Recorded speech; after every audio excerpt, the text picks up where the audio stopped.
Well, we are live, and we're doing a review of part 6 of the Calexit documentary presented by Warner Brothers Music and Awfully Nice. And I got to say, if you haven't seen any parts of the documentary, watch the documentary. Fantastic storytelling. Even people who don't like Calexit, who think it's a little bit silly, I've shown it to many people. I have a lot of colleagues who don't necessarily believe in this idea, and I like having those colleagues so I can always get realistic feedback.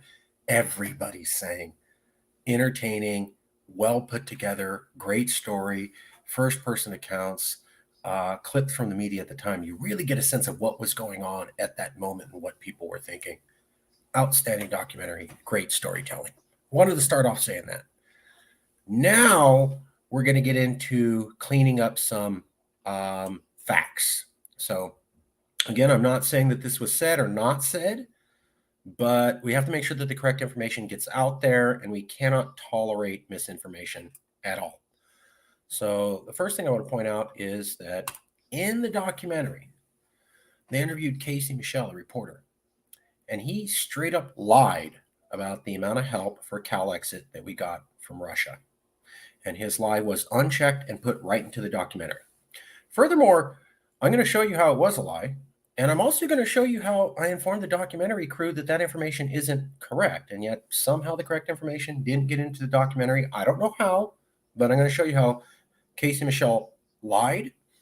People were provided the correct information, and none of the correct information got into the documentary for whatever reason. We'll also show you that Casey MICHEL has a pattern of lying. And we're going to show you in hard proof. But first,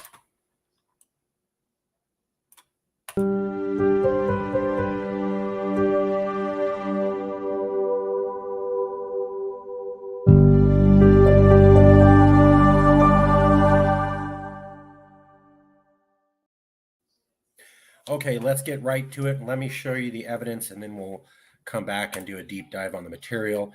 I'm going to prove this to you right now. Let me show you the source material.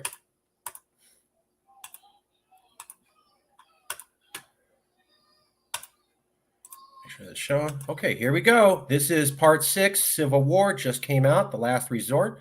Let's take a listen. We're at 19 minutes in.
Straight up lie. Straight up lie. Much of that was tied to social media trolls. Straight up lie, repeated by Casey MICHEL, who knows better, and not fact checked in this documentary, although I gave them the correct information. So let me show you. That quote about Russia meddling in Calexit comes from this article. Russian trolls promoted California independence, November 4th, 2017, by the BBC. This is the article everybody goes to, and they'll print this picture and go, see, Russia backed the whole Calexit thing. And they'll just print this title, which sounds damning. I mean, that looks like Russian trolls promoted California independence, like the whole thing's backed by Russia. That's the way the headline looks. That's the way most of the article reads. You got to read down here, read. And then when you get close to about halfway through the article, you actually find the facts. And here are the facts.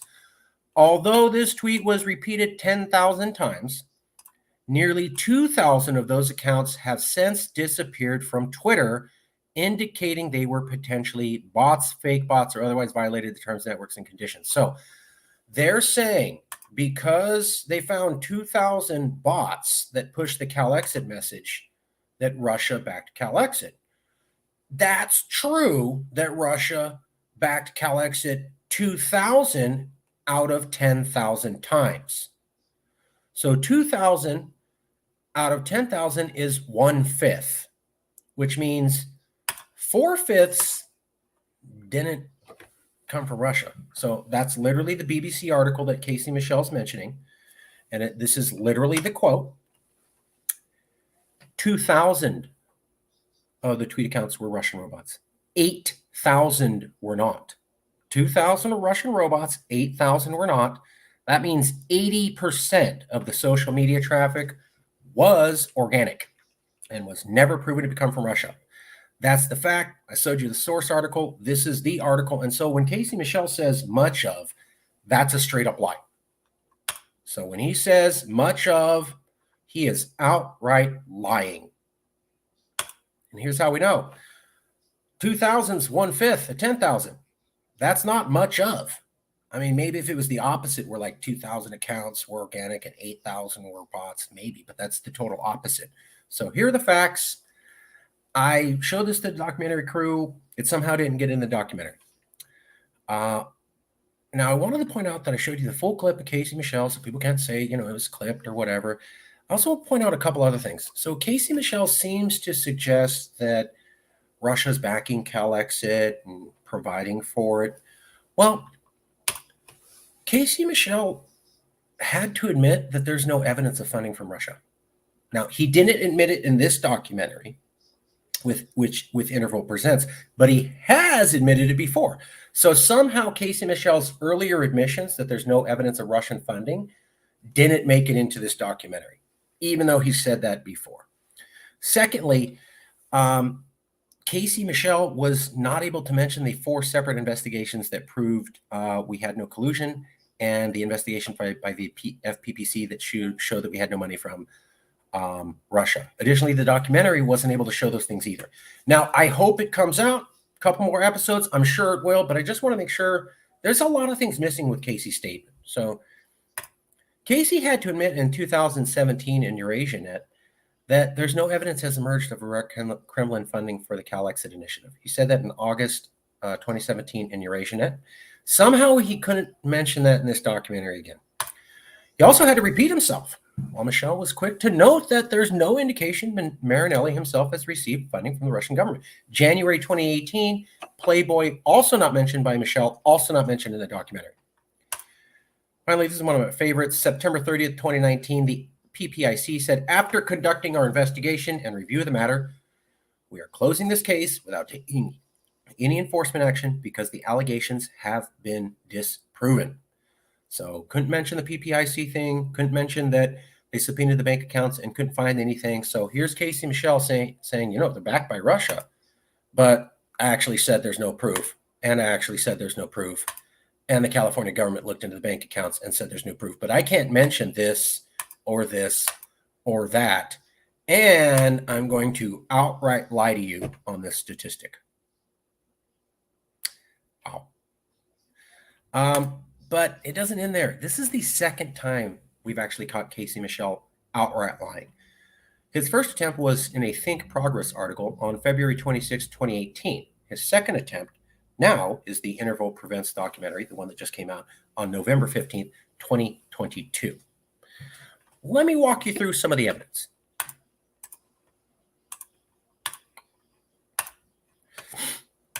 This is where Casey Michel lies and says that much of the social media presence was pushed by Russia. Here's the article that says that's a straight up lie. 80% was organic and non-Russian. This is the definitive article that everybody references. Somehow this statistic couldn't be mentioned. I don't know. Secondly, these things. So here is the letter from the FPPIC, September 30th, 2019. After conducting our investigation and review of the matter, we are closing this case without taking any enforcement action because the allegations have been disproven. There it is. They also subpoenaed bank accounts. Here you go. Subpoenaed bank accounts. There you go. There's more of the paperwork from them. Bank of America. We're going to subpoena your bank accounts from Bank of America. There's the actual warrant for them to do that. And here's the request where they say they are going to look into the bank account. So remember, they're looking into the bank account, officially looking into the bank account. And the result is nothing at all. No evidence found. Again, couldn't be mentioned. What also kind of bothers me is that, they couldn't mention the other investigations that went on. Here's the article from Casey where he says no evidence has emerged of direct Kremlin funding. So that's Casey right there. Literally him saying it. I showed you a couple examples. And so I showed you where, multiple examples of this going on and that we were cleared by the investigation, and none of this could be mentioned. They can't mention it at all. That Casey said there's no evidence. They can't mention the investigation said that. None of that's mentioned in the investigation. And then they go, oh, Russia probably looks like maybe they funded the whole thing. And, Russia was much of the backing on social media. So that's a lie. And the suggestion that we were funded is a outright lie disproven. So those are two things outright disproven. So let's not stop there. Want to prove the point? Oops, sorry. Hold on. Share screen, window, document. Got it. Okay, here we go.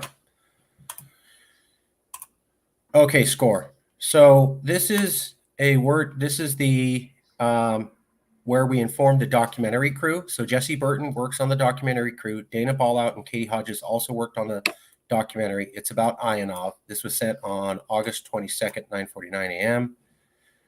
I think it's an important angle that we're interested in that hasn't really been a focus on the news. All the best. So here's me rebiting. Forgive me for too many references, Dana.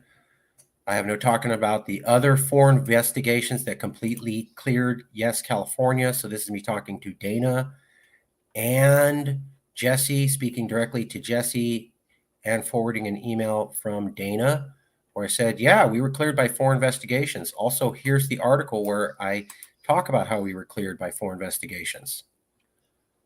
Then I included this email in the chain that mentions the 4 investigations with direct links. So this went all the way up to Dana and Jesse. So I mentioned the investigations. I gave a link to the investigations. I showed the 4 investigations.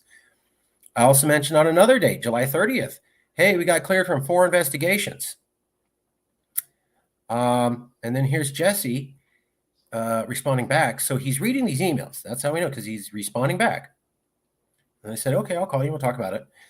And then I said for the 5th time on August 1st, 2022, hey, the Sacramento Bee tried to make us look like something, and they couldn't mention that we were cleared by 4 investigations. They tried to make it look like we were funded by Russia. So I told the documentary crew at least 4 times, hey, we got cleared by 4 investigations. Now, there's a couple more episodes of the documentary. Maybe it'll come out. It didn't come out in this one, which was suggesting Russian funding and influence by Russia. And literally, I sent them the sources. And again, the sources didn't make it. So maybe they'll make it in future episodes. I'm not sure. We have 2 more. Here's the other time that we caught Casey MICHEL lying. This is the first time. So that happened on February 26, 2018. I emailed every single person in the Think Progress organization. I also emailed some international fact-checking organizations. And I said, Think Progress printed a lie about our organization. Please retract. Here's the article. That's from Casey MICHEL. And here's what Casey MICHEL says. In December 26, Marinelli let it slip that he had begun working with the Russian Internet Research Agency, the same organization targeted in Mueller's indictments, to push his messaging. According to KQED, Marinelli said that he worked with the IRA to raise awareness of Calexit goals. We said when KQED printed that is not true. And I want you to remember this. So KQED is saying that Marinelli worked with the Internet Research Agency, okay? And we said that's not true.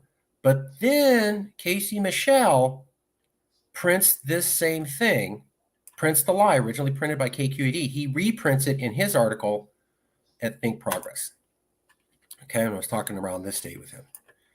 So we emailed his crew and we go, well, here's the thing. The special counsel found no collusion by any American in the IRA's illegal activity. That directly contradicts KQED reporting, and it directly contradicts Casey Michel. That's the Mueller investigation saying what you said's a lie. Here's also another newspaper saying that's true. So, and here's the KQED article where they lied. So KQED said Lewis said he worked with the IRA, and then Mueller's investigation found out that no Americans worked with the IRA, outright disproving KQED. We pointed this out to Casey. He still wanted to print it. Here's what his response.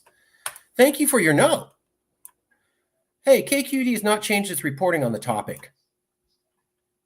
And we pointed out the KQED reporter deleted all of his tweets arguing with us. And he goes, well, the KQED normally deletes all of his tweets. So, I hear you saying KQED lied, and I hear you saying the Mueller investigation pointed out that's a lie, but, they didn't change the reporting, and you can't really say it's shady that the reporter deleted all of his tweets relating to this argument where we called him out and asked him to because he just deletes his tweets anyways. But yeah, maybe I can put an update clarifying, yes, California disputes KQED. So I didn't put up with that at all. And I re-emailed everybody in the organization. And I didn't respond to Casey. I took Casey's response and re-emailed this whole organization. Yes, California disputes that particular reporter's statement. Already made this public before the article was published. That's fair. Reporter took down his tweets while in the middle of a Twitter battle with us while we were calling him out, and he couldn't show the proof. This is the reason why Slate was going to state the same thing and then backed off after we pointed this out. So Slate was going to say this. We told them, here's the facts. They lied. Slate backed down. And then here's Casey. The article has now been updated, sir. So I told Casey, I told his organization, he lied. Here's the proof, right? It didn't happen. Here's them saying there's nobody working with them. Then Casey reprinted the article and says, yeah, I should be able to use it because KQED did this. And, yeah, people just delete tweets anyways in the middle of arguments, which is not true. So whatever, I think it's fine. Maybe we can clarify. And I said, don't play with me, okay, because I am not playing around. Other people didn't cover it. We called this out. You're reprinting stuff that we called out, and you weren't even going to make the statement that we disputed the reporting until we pointed it out to you. And then Casey there's no more arguing. So this is Casey. Well, actually this, and well, actually this point, and this point. And then after I came back, it was just, the article has now been updated. So this is the example of Casey being called out for printing a lie. And then after he printed the lie, we told everybody in his organization that he printed a lie. He very quickly responded back to us, even though we didn't email him directly. And he said, oh, there's nothing wrong. And I said, yeah, there is. And then he quickly backed down and changed the article to reflect what we said. So this isn't the first time Casey's lied. It's the second time. So he outright lied about the BBC article, and then we showed you he outright lied about the KQED article and the fact that there wasn't evidence attached to it. So I just wanted to point all that out. One last thing. There's another time that Casey lied. So Casey went to this conference. This is the conference. That's me right there. Marcus Ruiz-Evans, Abbeville Institute. I actually made this flyer that Casey's posting up. I personally designed that myself. So I'm at this conference, and Casey goes to the conference, and Casey basically writes an article suggesting that I'm a white supremacist because, yeah, I'm Mexican, but some of these other people were, Confederate supporters and potentially racist. And because I went to speak with them, I therefore support white supremacy. He basically suggested that in an article related to this. So a lot of misleading statements, a couple lies we were able to prove. Now, what were the other things they talked about in episode 6? That we had thought of an embassy, that yes, California put an embassy in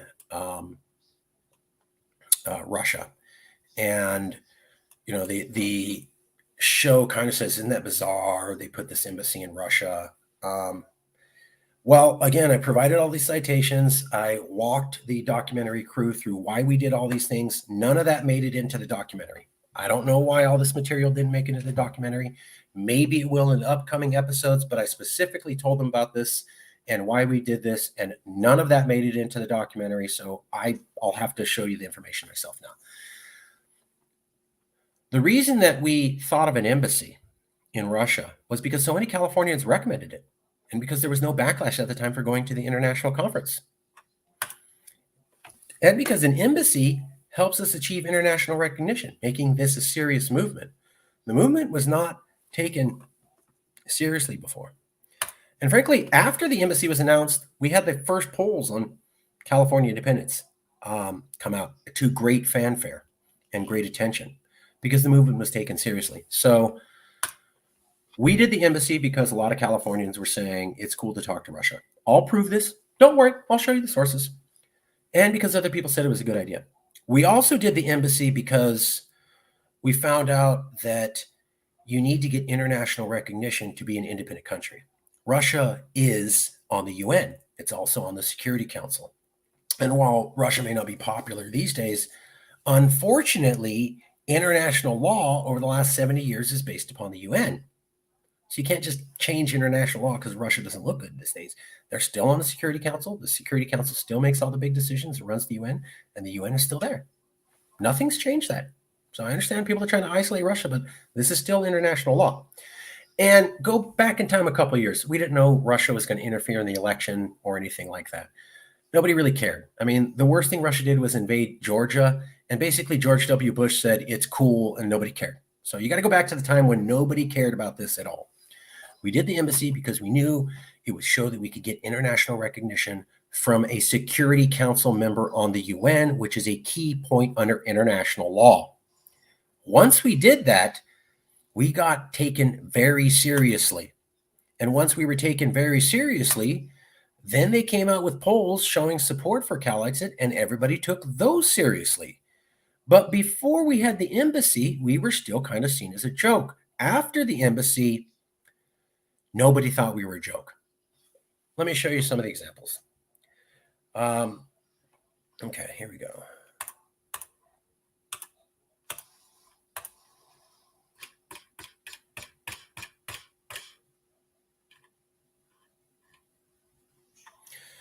Okay, 1 second. Okay. So I'll show you all these articles. Why did we think of the embassy? Because so many Californians recommended it, and because there was no backlash at the time. So Nora Campos was a top California legislator, and in February 23rd, 2015, she proposed a California embassy in Washington, D.C., as if California was a separate country. So we got the idea initially from there. Secondly, May 12, 2016, Governor Brown writes an article for California saying America and Russia should be partners. May 12, 2016. Jerry Brown says Russia and America should be partners. September 27th, 2016. Marcus tells Lewis that while Russia was attacked in the article, the press said that California was not a stooge of Russia and attended the conference for its own reason. I'll show you in a second. So that's ABC Television 2016 said we were not a stooge of Russia. We went there for our own. Here's the exact quote from ABC TV. Few conference attendees were concerned they might become Kremlin pawns, seeing it as simply as a way to get their message out. For most of the attendees, the main pull appeared to be the guaranteed presence of the media attracted by the conference's oddity. That's from ABC Television on September 27th, 2016. Said, you know why people went? It wasn't because they wanted to work with Russia. It's because they wanted media attention. Then on September 29th, Marcus tells Lewis, a major think tank in California, said, you should be friendly to Putin because it looks like he's going to be the leader of Russia for a long time. Then I pointed out to Lewis all these facts. And then we went to the Women's March in LA. And nobody asked if we were a Russian organization. So we felt because Nora Campos proposed an embassy and Governor Brown said to be friendly with Russia and Major Zocalo Public Square said to be friendly with Russia and nobody in the Women's March batted an eye about having gone to the conference in Russia. And because ABC television itself said, just because they went to this conference doesn't mean they're pawns. We thought it was okay to build the embassy. I'll show you all those sources in a second. And once we got the embassy, here you go. Los Angeles, CBS LA. If California voters ever decide to secede from the United States, they could have at least one partner on the international stage. That's CBS LA said that. That's when we got international recognition on December 23rd, 2016. We got international recognition because CBS LA said basically we achieved international recognition. I'll show you the article, but let's take a look at this. There's the print. December 23rd, 2016, CBS Los Angeles. The Yes California Pro-Secession Movement now has international recognition, sort of. So that's CBS LA, one of the major networks things saying you guys achieved recognition. What happened right after we got the embassy up and achieved recognition? December 23rd? Well, December 23rd, here's January 23rd, 1 month away, and here's January 19th, about 3 weeks away. Two polls by Stanford University and Reuters Ipsos both came out showing 1/3 supported secession. And those polls were widely covered. Why were they widely covered? Because people just heard about an embassy. And they recognized that an embassy gave California international recognition, sort of. So let me show you some of these sources. Here we go.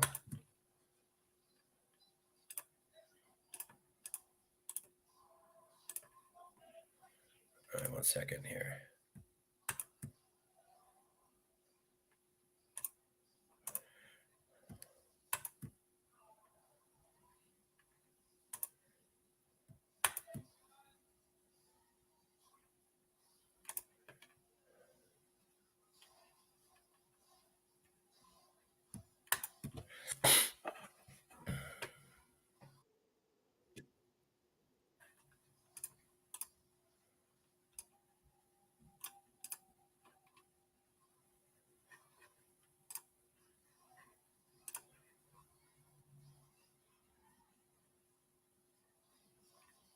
One second, almost got it.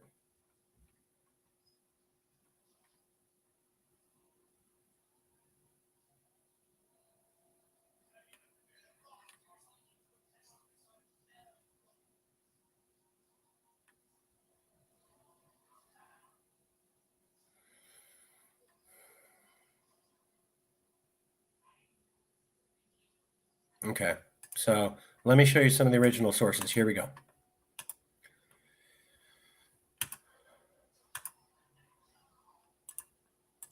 Okay, here's the ABC TV, ABC article where they said people were not going to be stooges of Russia. They were going for media attention. So I showed you the quote. Here's the article.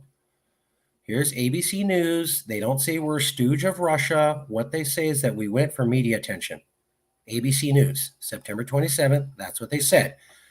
They didn't say we were spies or we wanted to destroy America or anything. And they pointed out Texas was there too. They said, hey, these people just wanted media attention. ABC television said that. Later on, that gets turned into, well, they must have something nefarious doing. But initially, ABC television looked into it and goes, no, everybody's here just for media, which is exactly what we said. Here's the article. California should have an embassy in Washington, lawmaker says on Bloomberg. Here's an article where Jerry Brown, the governor, says William J. Perry, contributor, and Jerry Brown, contributor. William J. Perry was the guy who invented the nuclear policy for America. He says you should work with Russia. December 6, 2017. Here's another article. You should work with Russia from Zocalo Public Square. Zocalo Public Square is a very famous, popular California think tank. September 26th. Nobody said anything. Here's the Women's March. Nobody's asking about Russia. They're already pushing this angle. Nobody asked, not one person. Nobody cares. They're just taking flyers. Women's rights, they want it. So that's why we looked into those things. And there wasn't. Okay. And this is the article that says basically we have international recognition. If we want it, pro-secession group opens up embassy. So this is the one, say, California voters ever decide to secede, they could have at least one partner on the international stage, meaning international recognition. So this is CBS News saying we got international recognition, basically. This is the article. Okay. 1 second.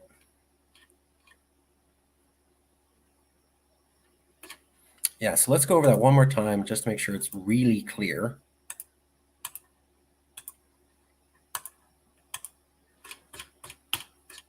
Okay, so NorCampus proposed an embassy. Jerry Brown said hang out with Russia. ABC Television said we weren't a pawn. We were just there for media. Zocalo Public Square said be cool with Russia. We went to the Women's March and nobody said anything. And that's why we decided to make the embassy, because we knew we would get international recognition. And what did we get after we went to the embassy? International recognition. So we wanted to get international recognition after the embassy, for the embassy, and we did. And there's the international recognition. And then after we had the international recognition, these polls were wildly popular. So I would argue if we didn't have the embassy, we wouldn't have been taken seriously, and the polls wouldn't have come out because there wouldn't have been a market for it and nobody would have cared. This is also just a little factoids. February 21st, I said for him to step down.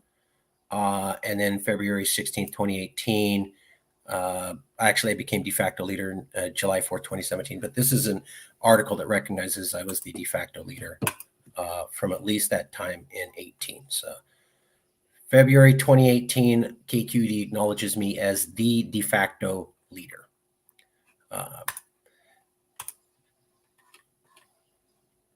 Okay, here we go.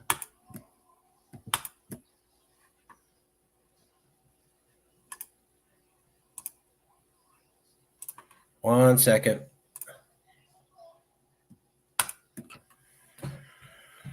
Okay. So the other reason that we went to the International Dialogue of Nations is what the article said. We went for media coverage.